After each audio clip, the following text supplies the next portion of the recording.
Hello बच्चों, पहले अध्याय का अध्ययन करने के बाद अब हम इस अध्याय के प्रश्नोत्तर को करेंगे। पहला प्रश्न है, लोकतंत्र को सफल बनाने के लिए स्वतंत्र निर्वाचन क्यों आवश्यक है? चूँकि लोकतांत्रिक व्यवस्था में जनता ही अपने प्रतिनिधियों को चुनकर संसद भेजती है, इसलिए किसी व्यक्ति को अपने प्रतिनिधि को चुनने की स्वतंत्रता होना परम आवश्यक है, क्योंकि अगर किसी पार्टी या सत्ता का दबाव किसी व्यक्ति पर होगा तो वह व्यक्ति सही व्यक्ति का चुनाव नहीं कर पाएगा। इसलिए एक लोकतांत्रिक व्यवस्था में हर व्यक्ति को अपने प्रतिनिधि चुनने की स्वतंत्रता होनी चाहिए ताकि वह सही प्रतिनिधि का चुनाव कर सके। अब दूसरा क्वेश्चन क्या है बच्चों? दूसरा क्वेश्चन है, संचार माध्यम या मीडिया से क्या अभिप्राय, इससे जनता को क्या लाभ होता है? संचार माध्यम को अंग्रेजी के मीडियम शब्द का बहुवचन है, जिसका अर्थ है माध्यम। जब कोई सूचना देश विदेश के जनसमूह तक संचार माध्यमों द्वारा पहुंचती है तो उसे जनसंचार माध्यम या मास मीडिया कहते हैं। संचार माध्यम से निम्नलिखित लाभ हैं। इसके द्वारा संचार साधनों के माध्यम से ही हम केंद्र, राज्य एवं स्थानीय सरकार के निर्णयों एवं नीतियों की जानकारी प्राप्त करते हैं। दूसरी क्या जानकारी प्राप्त करते हैं? दूसरा लाभ क्या है? मीडिया के माध्यम से हम सरकार उससे संबंधित संस्थाओं के कार्यों की जानकारी प्राप्त करते हैं। तीसरा लाभ क्या है? मीडिया के माध्यम से ही हम अपनी बातों को सरकार तक सशक्त माध्यम से पहुंचा सकते हैं। चौथा लाभ क्या है? चौथा लाभ है सरकार को अपने शासन तंत्र की कमजोरियों तथा देश की स्थितियों से अवगत कराते हैं। पांचवा लाभ क्या है? देश विदेश में होने वाली हर घटना से अवगत कराता है। इस प्रकार संचार साधनों का हमारे जीवन में महत्वपूर्ण लाभ है। इन बच्चों, तीसरा क्वेश्चन क्या है? संसद, विधानसभा अथवा ग्राम पंचायत के लिए प्रतिनिधि चुनते समय हम किन किन बातों का ध्यान रखेंगे? बच्चों, हम जब अपने प्रतिनिधि का चुनाव करते हैं तो हमारे दिमाग में सबसे पहले यह बात होती है कि यह प्रतिनिधि पढ़ा लिखा है कि नहीं। तो बच्चों, हम किसी प्रतिनिधि का चुनाव करते हैं तो सबसे पहले उसकी शैक्षिक योग्यता देखते हैं। इसीलिए किसी भी प्रतिनिधि को चुनते समय उसका पढ़ा लिखा होना परम आवश्यक शर्त है। दूसरी शर्त क्या है? जिस व्यक्ति को हम पंचायत, संसद के लिए या विधानसभा के लिए चुन रहे हैं, वह व्यक्ति उस पद के लिए योग्य है कि नहीं, उसमें उस पद की योग्यता है कि नहीं।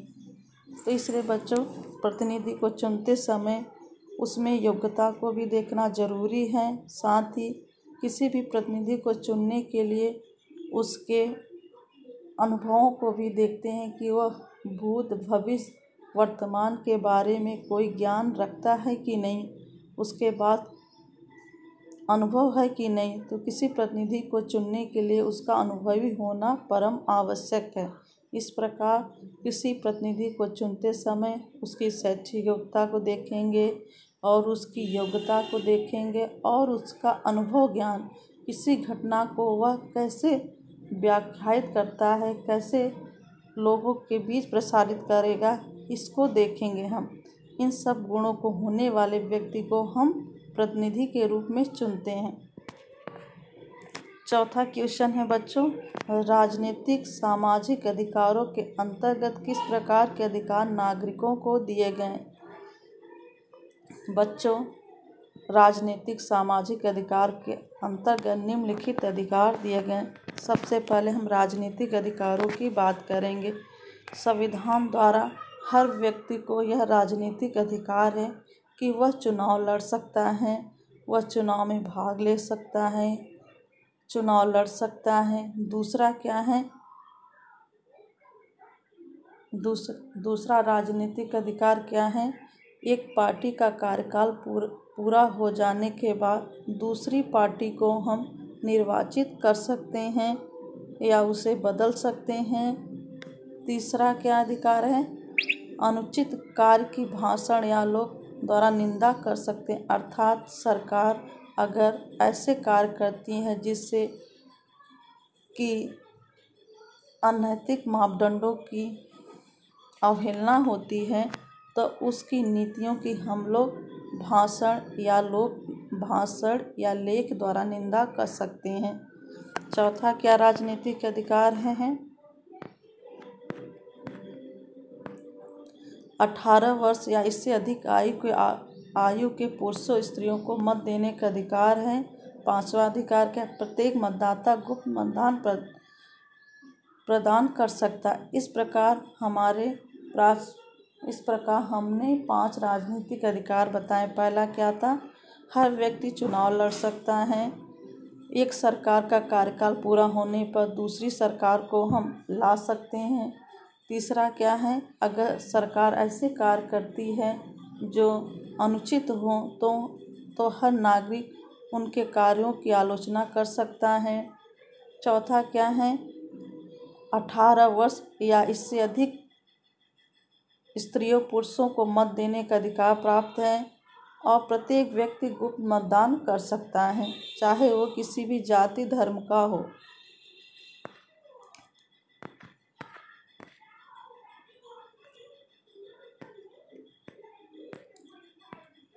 बच्चों, राजनीतिक अधिकार के बाद अब हम सामाजिक अधिकार पढ़ेंगे। सामाजिक अधिकार क्या हैं? सबसे पहला है कि 14 वर्ष की आयु के बच्चों को ऐसे कामों पर नहीं लगाना चाहिए जो उनके स्वास्थ्य के लिए हानिकारक हो, अर्थात 14 वर्ष की आयु के बच्चों को कल कारखानों, कांच की फैक्ट्रियों में काम पे नहीं लगाना चाहिए क्योंकि यह उनके स्वास्थ्य के लिए हानिकारक है। दूसरा क्या है बच्चों? भारतीय संविधान में स्त्री बच्चों को शोषण के विरुद्ध सुरक्षा प्रदान की गई है। तीसरा क्या सामाजिक अधिकार है? नागरिक जो हैं सरकारी नीतियों का विरोध वैधानिक शांतिपूर्ण उपाय अपना कर सकते हैं। आवश्यकता पड़ने पर वे संगठित रूप से जुलूस निकालकर या प्रदर्शन करके भी सरकारी नीतियों का विरोध कर सकते हैं। पांचवा, सार्वजनिक स्थानों प्रत्येक व्यक्ति जा सकते हैं, अर्थात सार्वजनिक स्थान पे जाने आने के लिए किसी व्यक्ति को जाति, धर्म या वंश के आधार पर कोई भेदभाव नहीं किया जाएगा, बल्कि सभी व्यक्ति जा सकते हैं, चाहे वो जिस वर्ग या जाति या समूह के हों। सभी व्यक्ति को जाने की पूर्ण स्वतंत्रता होगी। पांचवा क्वेश्चन है बच्चों, लोकतंत्र में स्वतंत्र न्यायपालिका का क्या महत्व है? बच्चों, किसी भी लोकतंत्र में न्यायपालिका का बहुत महत्वपूर्ण स्थान है क्योंकि न्यायपालिका ही किसी व्यक्ति के अधिकारों की सुरक्षा करती है। न्यायपालिका ही व्यक्ति को न्याय प्रदान करती है और न्यायपालिका ही सरकार के दबाव नियंत्रण से मुक्ति दिलाती है। इस प्रकार लोकतंत्र में न्यायपालिका की स्वतंत्रता का महत्वपूर्ण स्थान है। पांचवा क्वेश्चन, छठा क्वेश्चन क्या है बच्चों? राजनीतिक दलों के लिए चुनाव चिन्ह होना क्यों जरूरी है? एक उदाहरण दीजिए। बच्चों, राजनीतिक दलों के लिए चुनाव चिन्ह होना इसलिए ज़रूरी है क्योंकि चुनाव चिन्ह के माध्यम से हम उन्हें पहचानते हैं और चुनाव चिन्ह के माध्यम से ही जानते हैं कि हम किस दल को वोट डाल रहे हैं, किस दल के कार्यों को जान रहे हैं, क्योंकि चुनाव चिन्ह से ही हम किसी राजनीतिक दल की पहचान कर पाते हैं। तो चुनाव चिन्ह इसलिए होना ज़रूरी है, किसी राजनीतिक दल की पहचान के लिए चुनाव चिन्ह होना परम आवश्यक है। राजनीतिक दलों के लिए चुनाव चिन्ह होना इसलिए आवश्यक है क्योंकि चुनाव चिन्हों के माध्यम से ही हम उन्हें पहचानते हैं, उनकी नीतियों का ज्ञान प्राप्त करते हैं और चुनाव चिन्ह के माध्यम से ही हम जब मतदान देने जाते हैं तो उनकी पहचान कर पाते हैं। इसलिए किसी भी राजनीतिक दल का चुनाव चिन्ह होना परम आवश्यक है, नहीं तो उस दल को हम नहीं पहचान पाएंगे। जैसे कमल का फूल किसका चुनाव चिन्ह है? भाजपा का। तो कमल के चिन्ह से, अगर कमल का चित्र रहेगा तो हम क्या समझेंगे कि ये भाजपा का है। तो इस प्रकार एक चुनाव चिन्ह के माध्यम से हम किसी राजनीतिक दल को पहचानते हैं। और हाथ का पंजा से किसे पहचानते हैं? कांग्रेस को। बच्चों 7वां क्वेश्चन है, चुनाव की प्रक्रिया का संक्षिप्त वर्णन कीजिए। बच्चों चुनाव की प्रक्रिया का संक्षिप्त वर्णन हम यहाँ पे देखते हैं। बच्चों आपने अभी हाल ही में प्रधानमंत्री का चुनाव देखा था। तो बच्चों आपको बता दें कि चुनाव की सबसे पहली प्रक्रिया होती है, एक मतदाता सूची होती है। मतदाता सूची होती जिसमें किनका उल्लेख होता है? हर 18 वर्ष की आयु पूर्ण कर चुके हुए व्यक्तियों का डिटेल होता है। अर्थात चुनाव में वही व्यक्ति भाग ले सकते हैं जिनका मतदाता सूची में नाम पंजीकृत होगा। और इस सूची में पंजीकृत होने के लिए किसी भी व्यक्ति को धर्म, जाति, वंश या लिंग के आधार पर कोई भेदभाव नहीं किया जाएगा, बल्कि इस सूची में सभी वर्ग को स्थान दिया जाएगा जो 18 वर्ष की आयु पूर्ण कर चुका होगा। चुनाव की प्रक्रिया का प्रारंभ राष्ट्रपति या राज्यपाल की अधिसूचना द्वारा होता है। फिर उसके बाद निर्वाचन आयोग एक चुनाव का पूरा ब्यौरा या चुनाव की डेट जारी करता है। फिर उसके बाद उम्मीदवारों का नामांकन पत्र दाखिल किया जाता है। नामांकन पत्र दाखिल करने के बाद नामांकन पत्रों की जांच कर उम्मीदवारों की अंतिम सूची जारी होती है। अंतिम सूची जारी होने के बाद उम्मीदवारों को चुनाव चिन्ह प्रदान किया जाता है। उम्मीदवारों को चुनाव प्रचार के लिए समय दिया जाता है। चुनाव प्रचार के बाद 48 घंटे के बाद जो है मतदान किया जाता है। फिर हम अपने प्रतिनिधियों को चुन लेते हैं।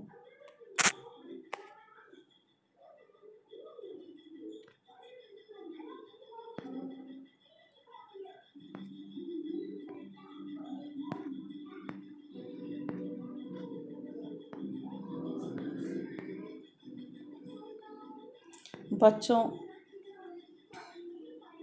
यह क्वेश्चन है, सभी वयस्क नागरिकों को मतदान करने का अधिकार, किंतु कुछ ऐसे लोग भी हैं जो अपना वोट देने नहीं जाते। इसलिए सोचिए ऐसा होता है तो क्या परिणाम होगा। बच्चों कुछ लोग अपना वोट देने नहीं जाते हैं क्योंकि बच्चों वयस्क मताधिकार होने के कारण हर व्यक्ति को अपना प्रतिनिधि चुनने का अधिकार है। अगर जो लोग वोट देने नहीं जाएंगे तो सही प्रतिनिधि का चुनाव नहीं हो पाएगा। और फिर सही प्रतिनिधि का चुनाव नहीं होगा तो फिर हेलो बच्चों, लास्ट क्वेश्चन है, सभी वयस्क नागरिकों को मतदान करने का अधिकार है, किंतु कुछ लोग ऐसे भी हैं जो अपना वोट देने नहीं जाते हैं। सोचिए ऐसा होता है तो क्या परिणाम होगा। बच्चों हम लोग में से बहुत लोग ऐसे हैं, बहुत लोग के मम्मी पापा ऐसे हैं जो सोचते हैं अरे हम वोट देने नहीं गए तो क्या फ़र्क पड़ जाता है, एक वोट कम पड़ा तो इससे क्या फ़र्क पड़ जाएगा। हम लोग के घरों में ऐसे बहुत लोग सोचते हैं। लेकिन बच्चों हम सभी को वोट देने जाना चाहिए क्योंकि हम अपने प्रतिनिधि को चुनते हैं। इसलिए अगर किसी भी प्रतिनिधि को चुनना है तो अधिक से अधिक वोट देकर उसे विजयी बनाना चाहिए। अगर हम वोट देने नहीं जाएंगे तो हम सही प्रतिनिधि का चुनाव नहीं कर पाएंगे। जब सही प्रतिनिधि का चुनाव नहीं करेंगे तो हमारे देश का शासन कार्य सही हाथों में नहीं होगा। अपने देश का शासन सही लोगों के हाथ देने के लिए हम सबका धर्म है कि हम सभी को वोट देने जाना चाहिए। बच्चों अब दूसरा क्वेश्चन है, रिक्त स्थानों की पूर्ति कीजिए। बच्चों ये पहला क्वेश्चन है, मतदान करने के लिए न्यूनतम आयु कितनी है? 18 वर्ष है। यदि दूसरा क्वेश्चन, यदि कोई व्यक्ति कानून तोड़ता है तो उसे कानून के अनुसार मिलती है, क्या मिलती है? सज़ा मिलती है। संविधान में भारत को देश घोषित किया गया है। कौन सा देश घोषित किया गया है बच्चों? लोकतांत्रिक देश घोषित किया गया है। मतदान करने के लिए इलेक्ट्रॉनिक वोटिंग मशीन का प्रयोग होता है। किस मशीन का प्रयोग होता है? इलेक्ट्रॉनिक वोटिंग मशीन का प्रयोग होता है। भारतीय संविधान में स्वतंत्र एवं निष्पक्ष चुनाव के लिए निर्वाचन आयोग की व्यवस्था है। किसकी व्यवस्था है? निर्वाचन आयोग की व्यवस्था है। धन्यवाद बच्चों।